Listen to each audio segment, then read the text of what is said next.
Hello everybody, this is toysareruss, and for this third-party figure showcase and review we're going to be looking at the Magic Square MS B27S. This is Voice Ripple, which I'm sure you can tell is a third-party take on a Transformers Generation 1 Soundwave figure. So what we're going to do, we're going to have a look at it with both of his modes, and then we're going to do a load of comparisons, which you can see here. We've got some Generations figures, we've got some G1, we've got some other third-party companies, and indeed again just a load of other different figures to give you an idea and a sense of scale, I suppose, of just how big or indeed how small this figure is. So before we get started, I need to thank Shozy, because that's where this came from. And if you'd like to get one for yourself, there's a direct link for this in the description. And also to remind anybody who's not subscribed to the channel, if I'd hit that subscribe button for me now, please, because it really will help me out. So you've probably already noticed I've uploaded the, let me just open this. So tough. I've already uploaded the transformation process video for you guys. The reason why I do it separately is because Magic Square figures, some of their transformation processes, they're not the easiest. They are sometimes quite fiddly. This one was one of the more easy ones, but it still would have took up way too much time with regards to the video. So let's have a quick look at the packaging. So yeah, for those of you who don't know, because Magic Square make transforming figures, they're not licensed by Hasbro or Takara, so they can't use the proper name. So there you can see Soundwave. This is the S edition, so it's got a slightly different paint job.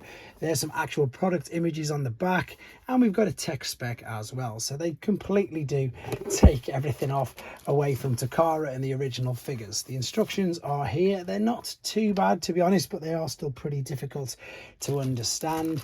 What I do like about these figures is, again, it's just a direct copy from Takara, is that they do the little collector's cards. And again, Takara did this with their Generation 1 figures years and years ago. So in fact, yeah, with Generation 1 all them years ago. Right, he does also come with 2 spare sets of hands, and he's got pointing fingers, of course, so you can do the press on the top of the chest, and indeed other index fingers pointing as well. He also comes with these accessories, which you can see here, and I'm pretty sure that these do come out, but as you've just seen, I've just literally freshly taken them out of the box.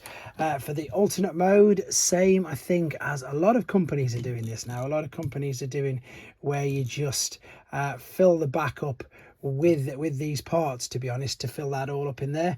I've got to confess, it's something that I don't really like, but I see why companies do it now, but for me, I don't really like it. Maybe it is really difficult with regards to how the new figures are made, etc., but for me, and I doubt anybody's going to be displaying it in this particular mode, I don't really like it. And you know, Hasbro and Takara did it as well with their recent Soundwave figures. I prefer everything to just fold up much neater at the back. Now the alternate mode is an old-fashioned tape cassette deck. Obviously this button doesn't work, but you can open it, and I have got the cassettes on the way. They're going to be in a separate video.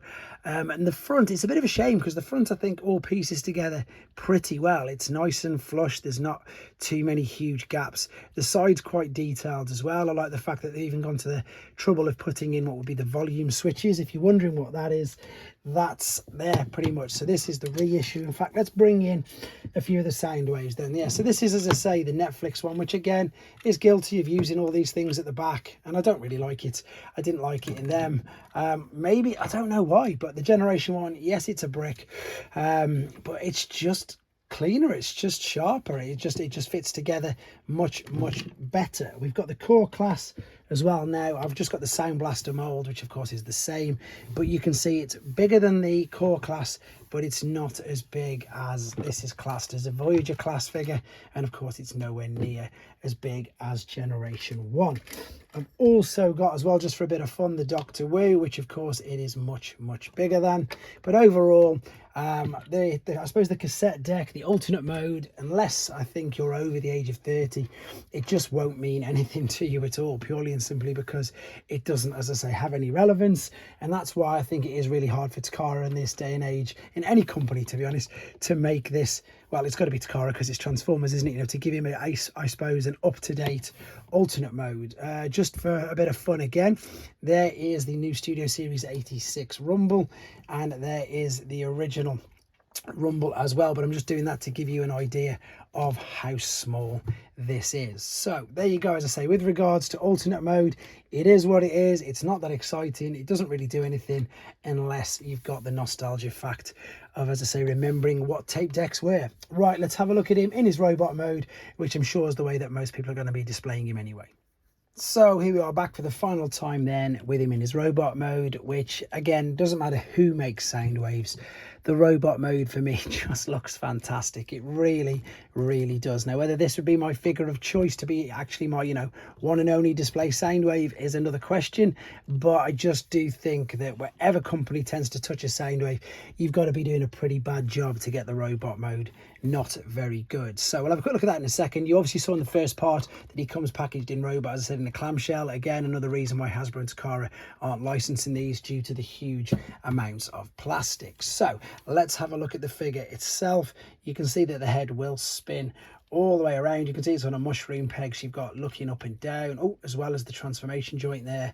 The shoulders will go out to the side, they will swivel all the way around. You've got a swivel underneath the shoulder, you've got your bicep bend, and this is where we'll come into the wrists in a second. There's a genuine ab crunch with these. That's what's pretty clever about these figures, and that's why they're dubbed mini masterpieces, because they've got the articulation of masterpiece figures, but obviously in a much smaller scale. The legs will come all the way out to the side. This is like a skirt as well, so you can see it'll come all the way up. Same with the back. That does not a skirt, but it'll still come all the way back. You've got a full range of motion there. You've got loads of articulation. And this is mainly due to transformation, but you've got the top of the torso. Well, you've got the waist swivel fully there as well, and if you just untab this a little, you can spin this, and this all spin on completely separate and their own individual axes. So it's very clever for that. The reason why I didn't come to the wrist swivel was because he does have wrist swivel, because obviously if you want to take the hands off, you can just do that. Let's make sure we've got the right hand for the right job, so you can still do there you go. If you wanted to, you could be pressing or positioning his arm up where he's pressing that button. Now, the only negative thing for that for me is that even if you do press the button, and maybe again because it's so small in the mechanism, it doesn't do anything. You have to physically, manually open it, which, to be honest, again, as I say, is no different to the Takara core class, but it's just one of them nice little bonus features, isn't it? So we saw these accessories briefly in the first part. Take this gun, slide that forward, and now exactly that, it's now one of his blasters. And for this on the top, you can either have it the way that I just had it, or you can fold that there, and this will fit on top of the shoulder, giving us again a more iconic Soundwave look. I forgot to show you his ankle tilt, rock, tap, etc. Again, full articulation right there with the knee bend. Again, as I said, super articulate, super details. But of course, that does come at a price. I mean, if we bring this guy here, more articulation in him, but 3-4 times the 3 times at least the cost. So that's the one way to look at it. So we've got, yeah, there's core class, there's Magic Square, this is Nemesis at the bridge. So let's just stand him up. So again, you've got similar sort of articulation, but again, much bigger, in some arguments much more blocky. And then just because he's about, there is the original G1, and to be fair, for a G1 figure, he was quite articulate. You could spin his shoulders round, you could flex his biceps, etc. But you've got, over 40 years worth of difference in engineering there. And then again, just for a little bit of fun, where is he? There's the Doctor Wu one, which is also tiny. But there is some, I was going to say sideswipe, there's some Soundwave figures, just again to give you an idea of how they're all different. Right, let's bring in some other figures which might help you get a gauge of how big he is. So that's New Age. I haven't really got any Magic Squares, to be honest. That's also New Age. So these again are third-party companies making figures not licensed by Hasbro or Takara, hence them, as I say, having different names. Right, there is them. Let's bring in some other G1 figures to give you an idea. With regards to some more up-to-date figures, you tend to find that Magic Square and New Age are in between core and deluxe class, and as I say, that completely just confirms it there, apart from the really tiny versions of the mini bots that you get in the modern day figures. As I say, normal deluxe, he's quite a bit smaller than in honesty, and indeed, as you've probably seen, nowhere near what I would class as Voyager class figures. But overall, a fun figure.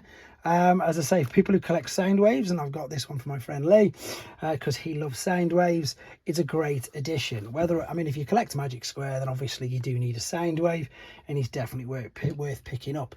That's pretty much all there is to say about him. He's good, he suits his purpose, and I will get another video with the taped cassettes, which again I suppose is a negative, and I've got to be honest, he doesn't come with any cassettes, he just comes with himself. You have to buy the cassettes separately, you don't even get one, but I will be showing you them in a separate video as and when they arrive. In the meantime guys, this is Magic Square's Voice Ripple. Let me know what you think of him in the comments. Take care.